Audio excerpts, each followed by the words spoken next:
이 추석이라고 하는 말이 참 근사한 말임을 알게 되었습니다. 한문으로 풀이를 해보니까 가을 저녁이라고 하는 뜻입니다. 가을 추자, 저녁 석자를 해서 가을 저녁에서 절기 이름으로서는 참 근사하다, 그런 생각이 들었습니다.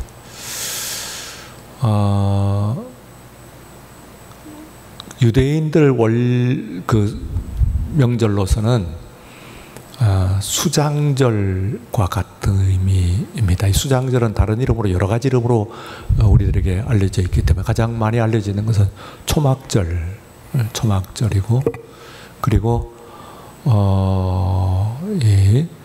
그냥 추수절이라고도 하고, 뭐 장막절, 뭐 여러 가지 이름으로 불리는데, 그 중에서 가장 많이 알려지는 건 초막절인데, 이 수장절이라고 하는 것은 조금 어렵게 느껴집니다만 한문으로 또 풀이를 하니까 거두어서 저장한다 하는 뜻이니까 아마 추석과 거의 같은 그런 뜻입니다.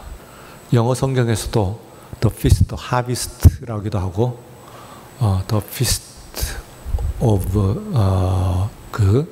Harvest, 추수절 이라기도 하고 Ingathering, The Feast of Ingathering 이라서 모두어 드리는 절기다, 이제 그런 이름을 써요.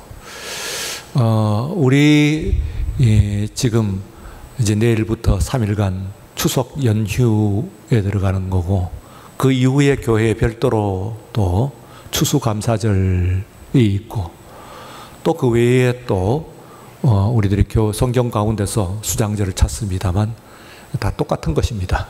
마지막 가을 거지를 하고, 그리고 추수로 감사를 드리는 이 감사절기가 추석이고, 그리고 추수감사절이고, 수장절이고, 뭐 초막절이고, 뭐 그렇게 생각을 하시면 되겠습니다. 그래서 어떤 교회는 교회에 따라서 추석 때 추수감사절을 같이 하는데, 우리는 아직까지 그게 통합하지는 않고 있습니다. 가을이라고 하는 말 자체가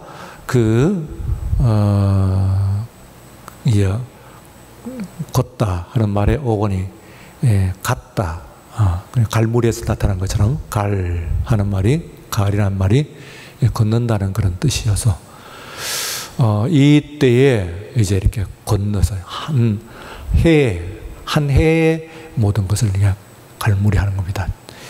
초실절이라고도 하고 맥추절이라고 하는데, 그것은 첫 번째 걷는 것이고, 그리고 이제 수장절은 마지막 걷는 것이어서 이때로부터 시작을 해가지고 이게 이제 이련의 그 3대 명절이요, 6월절, 그리고 초실절, 맥추절이죠. 곧 우리 날짜로 보게 되면은, 계산하면은 50일이 된 때라고 해서 77절, 77이 49, 혹은 오순절, 열이 10번 오순절이라고도 합니다만, 그때에 바로 그 맥추절, 초실절을 갖게 되고, 그때부터 이제 거두어 드리는 것이 마지막 이때까지 이제 거두는데, 이제는 더 이상 없습니다. 그래서 그 세 명절 가운데서도 가장 유명한 명절, 가장 중요한 명절이 바로 이 그 수장절입니다. 초막절인데, 이때가 가장 길 뿐만 아니라 가장 중요해서 아예 명절 앞에 무슨 6월절 명절 혹은 뭐 맥추절 연절 그런 이름 붙이지 않고 그냥 명절 이렇게 나올 때는 그것은 초막절, 곧 수장절을 가리키는 것이다, 그렇게 생각하시면 되겠습니다. 요한복음에 나오는 예수님께서 명절에 이렇게 말씀하시는 것은 그건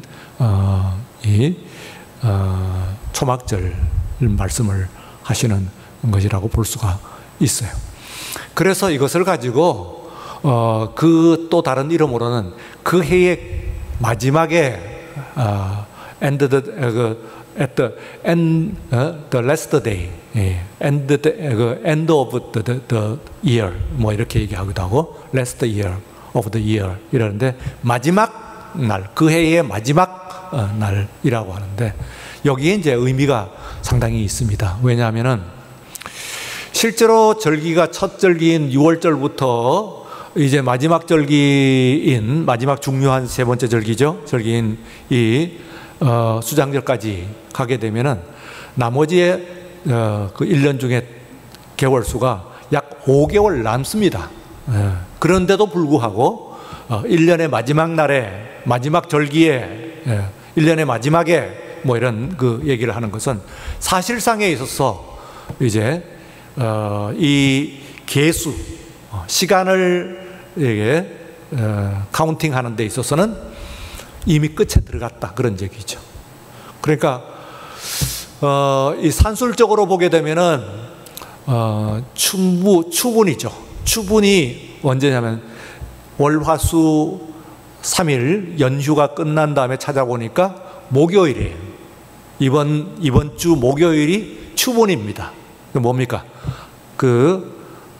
낮과 밤의 길이가 똑같은 날이죠. 그날의 어느 시점이 이제 또 정확하게는 낮과 밤이 같게 되겠습니다만 하여튼 추분이라면 24절기에는 들리지 않습니다만 그러나 그 날을 세는 데 있어서는 굉장히 중요해요. 왜냐하면은 그때부터는 밤이 깊어진단 말이에요. 그 밤이 깊어진다고 하는 것은 곧 석 달이라고 하는 시간이 남았습니다만 그러나 해가 저문다 하는 그 표현을 씁니다. 해가 저문다. 이미 이제 이 한 해가 끝나간다 하는 의미에서 끝났다고 하는 표현을 쓰기 때문에 실제 이제 그 몇 개월이 남아 있다고 하더라도 이 유대인들에게서 성경에서 나와 있는 것이 그 명절은 마지막 날, 그 해의 마지막에 하는 그 표현을 쓰고 있는 그런 절기라고 볼 수가 있습니다. 그래서요, 오늘 이제 이 절기 가운데서 이제 이 날이 시간, 우리도 이제 말하자면 가을에 갈무리를 하는데요. 가을 거지를 다 해놓고 그리고 이제 곡식을 다 거두어 갖고 다 이제 저장을 해놓고 그리고 그날 이제 갖는 그런 축제니까 이 축제가 연중에서 가장 큰 그런 축제일 수밖에 없고 비로소 그때의 삶을 정작 삶에 들어가 가지고 삶을 살 때는 삶을 알지 못하다고 그 삶을 일단락하면서 삶을 생각하게 됩니다. 예, 모세가 신을 신고 여기저기 다녔어요. 그런데 어느 순간에 산에서 하나님을 배웠어요. 그러니까 그때에 하나님께서 그에게 명하신 것이 네 발에서 신을 벗어라 그랬어요. 그 신은 뭡니까? 그 신을 신고 온 산천을 모두 다녔습니다. 그런데 그 삶을 산 것을 벗어놓고 이건 말하자면은 그 삶을 다시 한번 돌아보는 거예요. 그래서 그것도 모세가 갔던 곳이긴 합니다만 그러나 네가 선 곳은 거룩한 곳이다 그랬어요. 네. 이건 홀리 플레이스다. 그것도 모세가 늘 다녔던 곳입니다만 하나님께서 임재하심으로 말미암아 그 장소, 자기가 달렸던 모든 장소들을 그 모든 일들을 다시 돌아보게 되는 것이다. 그렇게 생각을 합니다. 그래서 시편 90편에서 보시면은 모세는 주께서 우리에게 우리의 날 계수함을 가르치사 우리로 지혜를 얻게 하소서 그랬어요. 그러니까 우리의 삶을 계수하는 것이 지혜, 우리의 삶을 헤아리는 것 이것은. 근데 삶을 지금에 살아오면서는 정작 그 생각을 못해. 그 삶 가운데 들어가 있으니까 어떤 의미에서는 삶을 좀 객관화하는 것이다 그렇게 생각을 할 수가 있죠. 그래서 오늘 이 시간은 시점적으로 보게 되면은 모세의 신을 벗는 때입니다. 이제는 그 봄, 여름, 가을 파종을 하고 가을 거들 때까지 부지런히 그 신을 신고 다녔지만은, 그러나 이제는 신을 벗는 시간, 어떤 의미에서 가장 편안한 시간이기도 합니다만, 그러나 자성의 시간이고, 또한 그러므로 말미암아 거룩한 장소요, 거룩한 시간이다. 그렇게 생각할 수가 있습니다. 그래서 우리의 나를 계수한다 하는 것이 이제 어떤 첫째는 한 세 가지 정도로 생각을 해볼 수가 있습니다. 그 첫째는 인생을 영원히 살 것처럼 살지 말라는 거예요. 우리의 인생을 세는 것은 말이에요. 인생이 영원히 살 것처럼 살지 말라는 거예요. 지금 내가 소유하고 있는 것을 영원히 내가 소유할 수 있을 것으로 생각하지 말라는 거예요. 오히려 어떤 의미에서는 미래죠. 지금 내가 소유하고 있는 물건들, 재산들, 혹은 그 건강, 혹은 나의 생명, 이것까지도 마치 천년을 살 듯이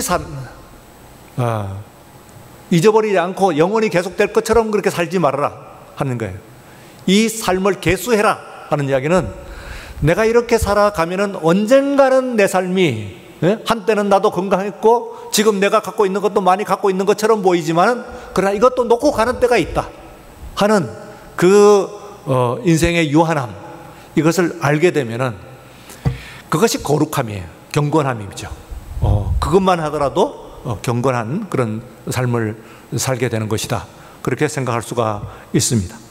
두 번째는 그 날입니다. 두 번째는 그 오늘을 소중하게 살아라는 거예요. 오늘을 소중하게 살아라. 하루하루의 그날 삶을, 말하자면 이 날이 그러므로 오늘이 마지막 날인 것처럼, 오늘이 내 인생의 마지막 날이라면 하는 그 설문을 합니다. 그래서 그 조사에 의하면은 가장 후회하는 일은 사랑하는 사람과 더 많은 시간을 가지지 못했던 것과, 그러므로 말미암아 지금 마지막에 당신이 오늘 하루가 마지막 날이라고 한다면 할 일은 무엇이냐? 빨리 가서 사랑한다고 그 말을 전해주는 것. 이것이 사람이 마지막에 설문을 했을 때 모두가, 가장 많은 사람들이 대답을 합니다. 오늘이 마지막이라고 한다면. 그래서 이 날의 의미를 생각하면, 또 우리 예수 믿는 사람은 오늘 여러분들과 같이 예배를 드리는, 오늘 하루밖에 없다, 남은 것이 없다 하면은 하나님 앞에서 예배를 드리면서 드리는 그 마지막, 이런 것들이 성도들의 삶의 마지막으로서 가장 아름다운 그런 거룩한 삶이다, 그렇게 생각을 할 수가 있습니다. 어쨌든 오늘이 마지막이라고 하는 것을 생각한다면, 그렇게 그것을 알게 된다면, 그러면 우리의 지금 생각이나 뭐든 하는 것은 달라질 겁니다. 지금 집착하고 있는 것을 놓을 수 있고, 그 대신 지금 하지 않고 있는 것을 빨리 가서 오늘 하루 하게 될 거라고 그렇게 생각을 할 수가 있습니다. 세 번째는 우리의 날에 계수한다고 하는 것은 우리의 삶을 마쳤을 때에 이 삶으로 끝나지 않고 내일이 있다고 하는 것을 아는 겁니다. 기억하는 거예요. 내일이 있음을 믿는다. 우리 5년마다 이제 인구조사를 합니다. 지난 2015년에 인구조사를 해요. 저는 10년간이고, 그리고 또 좀 짧게 하는 것은 5년으로 하는데요. 2015년 인구조사를 하고 2016년에 이게 발표가 됐습니다. 근데 그게 이제 전에 제가 말씀 가운데 여러분들에게 좀 말씀을 드린 바가 있는데, 굉장히 센세이션을 일으켰죠. 거기에 의하면은 지난 5년 동안, 그 앞에 있는 5년 동안에 종교에 관한 것을 이야기하면은 우리 한국 사회에서 3대 메이저, 곧 개신교와 천주교와 그리고 불교, 이 세 종교가 말하자면 3대 메이저 종교라고 하면은, 그 5년 동안에 가장 많은 사람들에게 이 센세이션을 일으킨 것이 순위예요.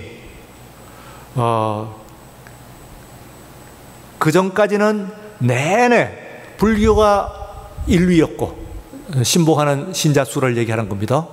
1위였고, 그리고 개신교가 2위였는데 그 5년 동안에 바뀌었어요. 개신교가 1위가 되고 불교가 상당히 떨어져 가지고 2위, 근소한 것도 아니고 상당히 떨어져 갖고 2위, 그리고 더 떨어져서 카톨릭, 이렇게 이제 인구가 바뀌었어요. 그런데 그 중에서도 한 가지 우리가 지적을 해야 될 것이 있습니다. 바뀌었다고 합니다만, 그러나 등수만 바뀐 것이지 정말 진정으로 성장을 한 종교가 있어요. 그게 뭐냐면은 바로 무신론이죠. 무신론 종교입니다. 이것이 제일 빨리 성장을 했는데 세계 랭킹 1위예요. 이제 지금은요. 이 세상에 있는 나라들, 민족들 가운데서 어느 나라, 어느 민족도 한국 사람만큼 무신론인 사람이 인구 비율로 많은 나라가 없는 거죠. 이게. 그리고 지금도 말하자면은 이 코로나19 20개월인데요. 20개월을 지났는데, 이때에 이 20개월 동안도 또 우리들이 또 조사를 합니다. 막 부지런히 그런 쪽으로 하는 사람이 있으니까. 그러면은 개신교는 역시 최고의 선방을 했다. 3대 메이저 중에선 최고의 선방을 했다는 것으로 났습니다. 그리고 이 천주교도 조금 줄었다. 천주교는 조금 줄었다. 그 다음에는 이 불교는 그야말로 허물어졌다고 하는 표현을 쓸 만큼 완전히 붕괴가 된 그런 상태가 됐습니다. 20개월 동안에. 이게 지난 20개월 동안 코로나가 만든 종교 지형이에요. 그러면은 이 개신교가 선방을 했다 하는 것의 의미가 뭐냐 하면은, 여러분들이 속하고 계신 우리 동막교가 속하고 있는 그 교단을, 개신교 교단들 가운데서 대한예수교 장로회, 그리고 그 중에 통합하는 교단입니다. 한반도 모양의 성경책 두루마리를 배경으로 해가지고 십자가가 있는 여러분들이 잘 아시는 그 마크가 있는 그 교단입니다. 근데요, 우리 교단이 지난 코로나 기간 가운데서 이 신도수가 얼마가 줄었느냐면 약 한 20여만 명 조금 넘게 줄었습니다. 20여만 명 이상 줄었어요. 근데 그게 최고의 선방이에요. 그러면 여러분들이 이제 생각을 해보면, 자, 3대 메이저 가운데서 코로나 20개월 가운데서 최고로 선방을 하고, 심지어는 불교 같은 경우는 붕괴 위기감까지 느끼는 이 와중에서 선방을 했다고 하는 개신교가 그 중에서도 개신교 최대의 교단이라고 하는 예장통합이라고 하는 이 교단이 20몇만 명이 줄었다고 한다면, 이 동안에 줄었다고 한다면은, 그러면은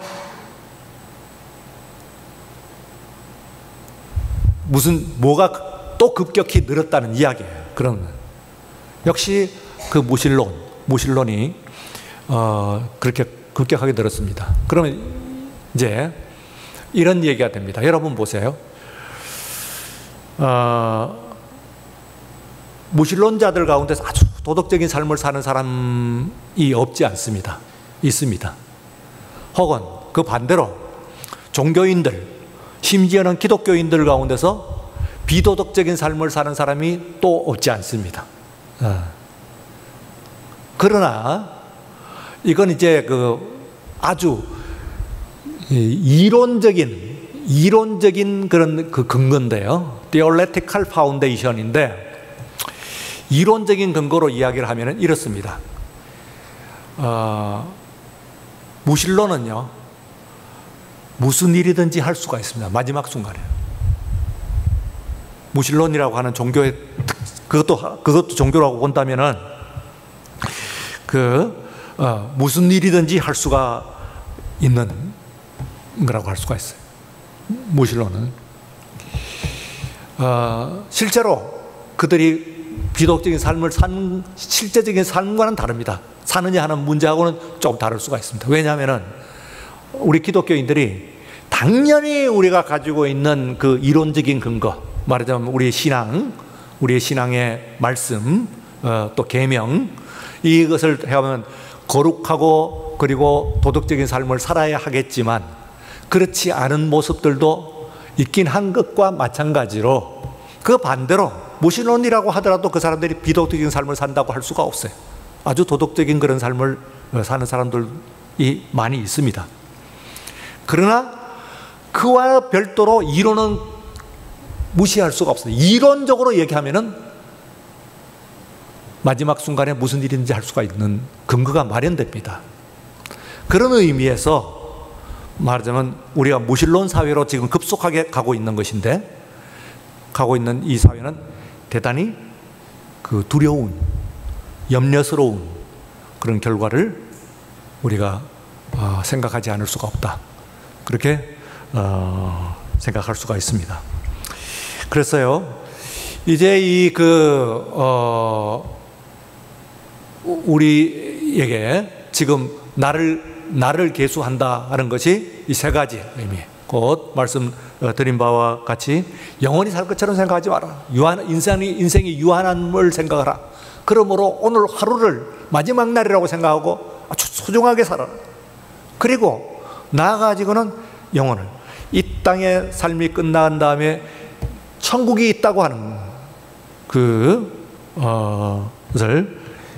꼭 기억하라. 근데 오늘 아침에 저도 이제 고등학교 친구한테 이 카톡 메시지를, 그 질문을, 자기도 그 질문을 나 지금까지 살면서도 이 땅의 삶을 살고 그리고 천국이 있다고 하는 것을 잘 못 믿겠다, 뭐 이런, 예수를 잘 믿는 사람인데도 그런 질문을 해서 제가 장문의 답변을, 마침 제가 말씀 준비한 것이 그거 딱 떨어졌어요. 오늘 말씀으로 이제 좀 전하긴 했습니다만, 오늘 여기에 있는 그 말씀 가운데서는, 우리가 읽은 말씀 가운데서는 여러분이 잘 아는 바와 같이 유대인들이 그 출애굽을 해가지고 광야를 지나는 동안에요, 광야니까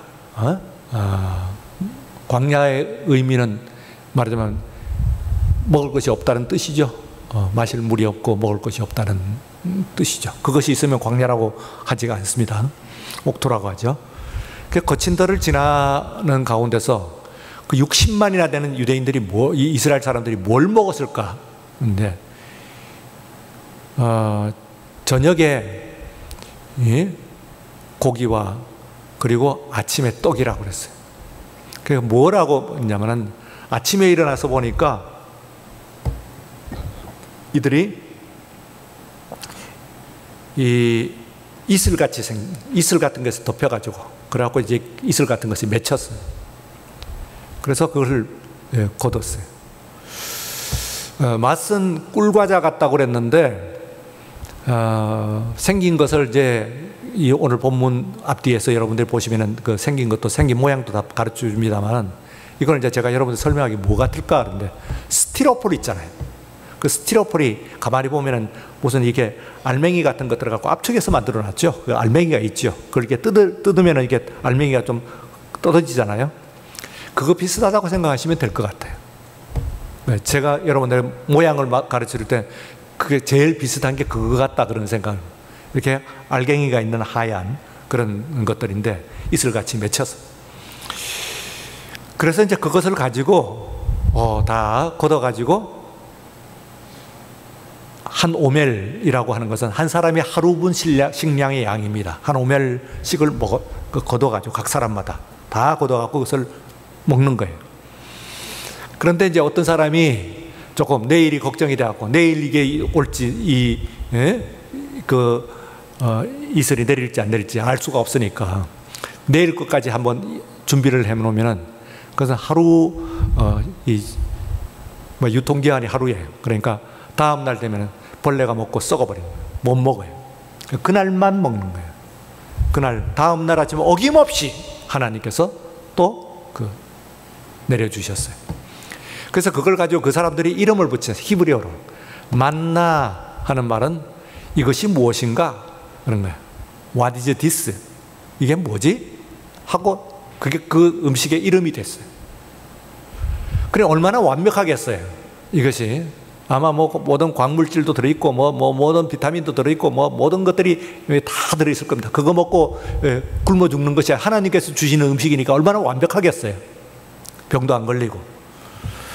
그러나 인간에게 있어서는 이 몸을 충족하는 영양가 외에, 에너지원 외에 또 우리 욕구가 있습니다. 그래서 우리들도 채소 같은 것을 계속 먹다 보면 고기를 찾게 되는 것과 똑같이 이 사람들이 더구나 그 맛이 어떻다고 그랬어요. 꿀을 섞은 과자 같다고 그랬으니까 그걸 매일 먹었다고 생각을 해보세요. 처음에 먹었을 때 맛있게 하겠지만은 계속 먹을 때는 나중에 견디기 어려운 지경이 됐어요. 물론 줄여서 죽는 것보다는 맞습니다만 견디기 어려운 상황이 됐어요. 그래서 불평을 하니까 그 광야를 지나는 중에서 또 새로운 것을 주셨는데 이게 이제 메추라기예요. 메추라기가요, 이스라엘의 진영에 내려 덮이는 거예요. 저녁이 되면. 그래서 이것은 메추라기는 만나하고 다릅니다. 만나는 이것이 무엇인가? 우리들이 보지 못했던 것들로 축복을 해요. 그런데 메추라기는 우리가 봤던 것으로 축복해요. 그런데 그것이 내 것이 아니었지. 하늘에 날아다니까 내 것인가요? 저 하늘의 것이고, 혹은 우리가 텔레비전에서 보면 그게 다 내 것인가요? 그 사람들의 돈이에요. 지금 무슨 사건이 터져가지고 그게 어떤 사람들이 조금 몇 억을 투자하고 몇 천억을 가져갔대요. 그게 몇 천억이라고 할 때 그게 어떤 돈인가 한번 생각해 봐요. 그러면 그건 하늘에 날아다니는 메추라기와 같은 것이지. 텔레비전 속에서 우리들이 구경은 하더라도 듣기는 하더라도 우리하고는 관계가 없죠. 여러분들하고. 그런데요, 이 메추라기는 세상에서 우리가 저것은 하늘은 날아다니는 것이고 하고 나하고는 관계가 없이 보여도 그것이 내 발 앞에 떨어져서 내 것이네. 푸덕푸덕거리고 날아다니지 못해. 과학자들이 설명을 하는 데 있어서는 이것들이 때를 지어가지고 광야를, 메추라기도 메추라기대로 때를 지어가지고 먹을 찾아다니다가 그 다음에 저녁이 되어가지고는 깃들이게 되는데 하루 종일 날아다녔기 때문에 힘이 없다는 거예요. 날개. 그냥 툭툭 떨어지는데 그게 마침 이스라엘 진영 위에 떨어지게끔 하나님께서 이제 디자인하신 것이죠. 그래서 고기 맛을 보는데 그 하루 이틀 안 두고 매번 지나갈 때마다 아침에는 만나, 그리고 메추라기는 저녁에, 그럼 조용히 날아다니던 그 새들이 그냥 이스라엘 진영에 내리덮이는 거예요. 그래서 이제 그것을 말하자면은 이게 어찌된 일인가? 만나는 what is this라고 하면은 이게 뭔가 하면은 메추라기는 what happened to me? 이게 나한테 무슨 이런 일이 일어났지? 그런 정말 그 일이 일어난 거예요. 나한테 일어날 수 없는 일이 일어난 거예요. 직장에서 또 내가 살면서 또 건강 이런 것들도 나한테 일어난 거예요. 그러니 두 가지로 이루어집니다. 우리의 인생에 있어서의 하나님께서 베푸시는 은혜는, 하나는 생각도 못한, 나는 듣도 보도 못했던 것으로 하나님께 내려주세요. 또 한편에 있어서는 내 것이 아니고 저 하늘을 날아다니는 새처럼 내 것이 아닌 거고 나하고는 관계가 없고 남의 이야기처럼 보이고 하던 것이 내 앞에 떨어지는 거예요. 그래서 내 것이 되는 거예요. 이 축복이 사실 인생에 날개수한다고 하는 얘기는 여러분의 인생에 일어났었습니다. 지금까지 일어난 거예요. 그래서 오늘 우리가 있는 거예요. 그렇다고 한다면 이건 감사가 아닐 수가 없죠. 그러니까 추수에는 반드시 갖다 붙는 거 추수 감사. 추수 원망은 없잖아요. 여기는 이스라엘 사람들이 오늘 본문 가서 내가 너희들의 원망을 들었다 그러네요. 원망을 변하여 가지고 감사로 만드시는 하나님입니다. 예. 그럼 오늘 이 시간에 여러분들이 인생에서 그 원망을 여러분들이 걷어내고 내 인생을 가지고 어쨌든 원망을 한 거 아니에요. 만난 사람들, 일어난 일들 뭐 이런 것들 가지고 원망을 한 거예요. 감사의 제목으로 삼는 이 말씀, 이 예배가 되시기를 주의 이름으로 축원합니다. 여러분들이 그 안에서 이제는 이 연휴가 이제 내일부터 시작되지 벌써 이제 여러분들의 마음이 어느 정도 푸근할 거예요. 그러면 이 한 해 동안에 코로나로 올해도 이렇게 고통을 겪었는데 감사는 무슨 감사냐? 근데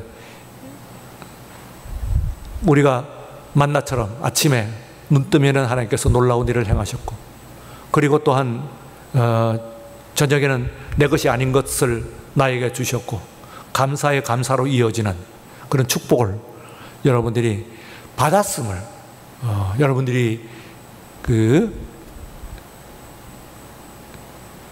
깨달아야 됩니다. 오늘 시간 내가 정말 내 인생에 나야 당연히 자격이 있지. 내가 수고한 것이지. 내가 노력해서 한 것이야. 내가 공부 열심히 해가지고 한 것이야. 이런데 가만 한번 다시 한번 자신의 인생을 카운트한다는 것은, 인생을 카운트하는 것은 1, 2 그렇게 세는 것이 아니에요. 이걸 세어보니까 받은 복을 세워보라 한 것처럼 정말 내 그 인생은 감사의 연속이었구나. 아침에 만나와 같고 저녁에 메추라기와 같은, 아침에 떡으로 먹이시고 저녁에 그 고기로 먹이시는 이 하나님의 은혜가 아니었다고 한다면 내가 어떻게 오늘의 내가 있을 수가 있겠냐 하고 생각을 하게 되면 모든 것이 바뀌는 거예요. 감사의 제목으로 바뀌는 거예요. 그래서 감사는 찾아내는 겁니다. 찾아내는 그 능력입니다. 감사의 제목을 찾아내는 능력이에요. 오늘 이 시간에 여러분들이 그와 같은 능력으로 충만해서 자신의 삶을 진정한 감사와 행복으로 하나님께 감사를 드리는 이 말씀이 되시기를 주의 이름으로 축원합니다. 거룩하신 하나님 아버지 감사합니다. 우리들의 인생을 계수하여서 유한한 인생입니다. 그러나 하루하루가 귀하고, 더구나 이 삶이 끝나고 나면은 그러나 영원한 삶이 우리에게 있는 줄로 우리는 믿습니다. 세상은 부정한다고 할지라도 우리는 내일이 내세가 있다고 하는 사실을 우리들이 꼭 믿고, 그러면서도 오늘 이때까지의 삶을 돌아보는데 하나님께서 아침과 저녁으로 축복하여 주셨습니다. 만나와 메추라기로 축복하여 주셨습니다. 떡과 고기로 축복하여 주셨습니다. 오늘 나를 축복하고 오늘 이때까지 있게 하신 우리 하나님께 감사와 영광을 돌려드리는 우리 온 성도들 되게 하여 주시옵소서. 감사하며 예수님 이름으로 기도드리옵나이다. 아멘.